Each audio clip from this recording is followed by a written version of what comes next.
9월 1일 화요일 새벽 영상예배에 오신 성도님들을 주님의 이름으로 환영합니다. 이 복된 시간 우리에게 주시는 하나님 말씀은 사도행전 5장 41절에서 42절 말씀입니다. 사도행전 5장 41절에서 42절까지 두 절 말씀입니다. 오늘 말씀의 제목은 그 이름을 위하여입니다. 제가 읽겠습니다.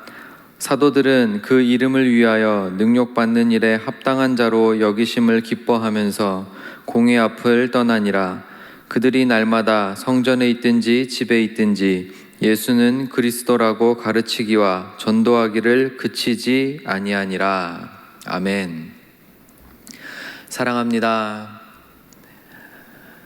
사도행전에서 예수님의 제자들, 사도들이 성령을 받고 그 이후로 성령께서 적극적으로 이 땅에서 일을 시작하십니다.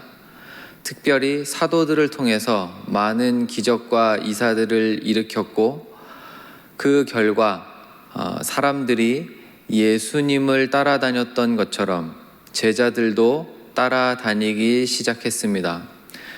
그래서 또 동일하게 예수님의 대적자들이 예수님을 잡아서 죽였던 것처럼 똑같이 사도들도 제자들도 잡아서 죽이려고 합니다. 5장 17절에 보시면 대제사장과 그와 함께 있는 사람, 즉 사두개인의 당파가 다 마음의 시기가 가득히 일어났다라고 이야기를 합니다. 그러니까 이 사도들을 잡아서 죽이려고 하는 이유는 마음에 시기가 일어나기 때문입니다.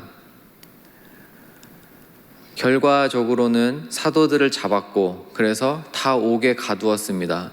그런데 하나님의 사자가 나타나서 그날 밤 옥문을 다 열고 사도들을 꺼내서 뭐라고 명령하시냐면 20절에 가서 성전에 서서 이 생명의 말씀을 다 백성에게 말하라 라고 직접 하나님의 사자가 사도들에게 전합니다. 그래서 사도들은 옥문에서 풀려나자마자 그 다음날 아침에 바로 성전에 가서 이 생명의 말씀, 예수 그리스도가 하나님의 아들이시고 그분께서 우리의 죄를 대신 지시고 십자가에 못 박혀 죽으셨다가 다시 살아나셨음을, 이 생명의 말씀을, 그래서 누구든지 그리스도 예수의 이름을 부르는 자를 하나님이 놓치시지 않는다는 이 생명의 말씀을 성전에서 외치기 시작합니다. 사람들은 그 생명의 말씀을 듣기 위해 또 구름같이 모였고 겉으로 볼 때는, 특히 대적자들이 볼 때는 이 사도들의 인기가 날로 치솟고 있는 것입니다. 그래서 또 사도들을 잡아서 그 이제 다 무리 길 가운데 세우고 뭐라고 묻냐면 27절에 그들을 끌어다가 공회 앞에 세우니 대제사장이 물어 이르되 우리가 이 이름으로 예수의 이름으로 사람을 가르치지 말라고 검했는데 너희가 가르쳤으니 불법을 행한 것이다. 그랬을 때 베드로와 사도들이 또 성령에 충만하여서 사람보다 하나님께 순종하는 것이 마땅하니라. 우리는 이 일의 증인이다 라고 선포를 하니까 정말 화가 머리끝까지 난 거죠. 그래서 잡아 죽이려고 합니다. 33절에 그들이 듣고 크게 노하여 사도들을 없이 하고자 할세.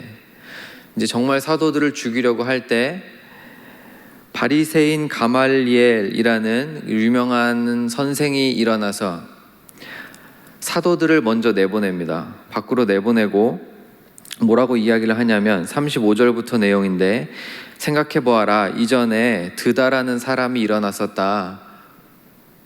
그 드다를 따르는 사람만 400명이었다. 근데 얼마 지나지 않아서 흩어졌다.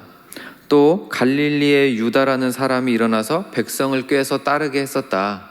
근데 그것도 얼마 지나지 않아서 다 흩어졌다. 봐라.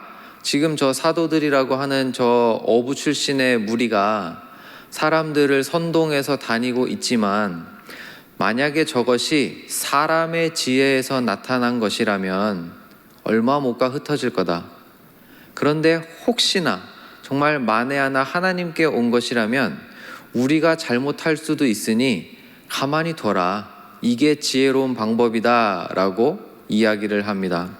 그 자리에 모였던 사람들이 다 이 이야기를 듣고 사도들에게 뭐라고 하냐면 40절에 그들이 옳게 여겨 사도들을 불러들여 채찍질하고 예수의 이름으로 말하는 것을 금하고 놓아줍니다. 사도들은 채찍질을 당했어요. 아무 일도 없이 그냥 곱게 풀려난 것이 아니라 옥에 갇히고, 그리고 기적적으로 풀려났지만 다시 성령의 강권에 이끌려서 성전에 가서 예수의 말씀을 전하고, 생명의 말씀을 전하다가 또 붙잡혀서 공회에 쓰고, 공회의 결과 채찍질과 매질을 당하고 예수의 이름을 전하지 말라고 또 엄포를 당합니다. 이것이 사도들의 생활이었어요. 그런데 41절 사도들이 이 일을 어떻게 받아들이냐면, 사도들은 그 이름을 위하여 능욕받는 일에 합당한 자로 여기심을 기뻐하면서 공회 앞을 떠납니다. 다시 읽을게요. 사도들은 그 이름을 위하여 능욕받는 일에 합당한 자로 여기심을 기뻐하면서 공회 앞을 떠나니라. 이 말씀이 비이성적이고 비논리적으로 그냥 아무것도 묻지도 말고 따지지도 말고 그냥 믿어라, 신앙생활 해라 라는 말씀이 아닙니다. 사도들이 얼마나 논리적이었고 얼마나 사람들에게 설득력이 있었는지 대적자들조차도 베드로와 요한을 보면서 쟤네는 어부 아니었냐? 근데 언제 저렇게 똑똑해진 거야? 우리가 당할 수가 없어 라고 인정받을 정도였습니다.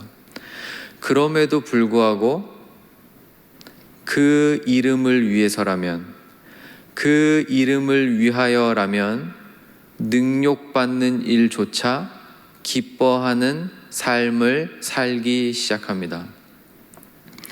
42절에 그것이 구체적으로 어떻게 드러나냐면, 그들이 날마다 성전에 있든지 집에 있든지, 성전에 있든지 집에 있든지 예수는 그리스도라 구원자라고 가르치기와 전도하기를 그치지 아니하니라. 이것이 성령이 충만한 자들이 삶을 살아가는 방식입니다. 당연히 그 방법과 모양과 형태와 모든 것들은 다 달라요. 하나님께서 각 개인을 창조하시고 이 땅에 호흡을 주셔서 살게 하신 그 모양이 다 다른 것처럼 그 사람이 예수의 이름을 위하여 살아가는 방식은 다 다릅니다.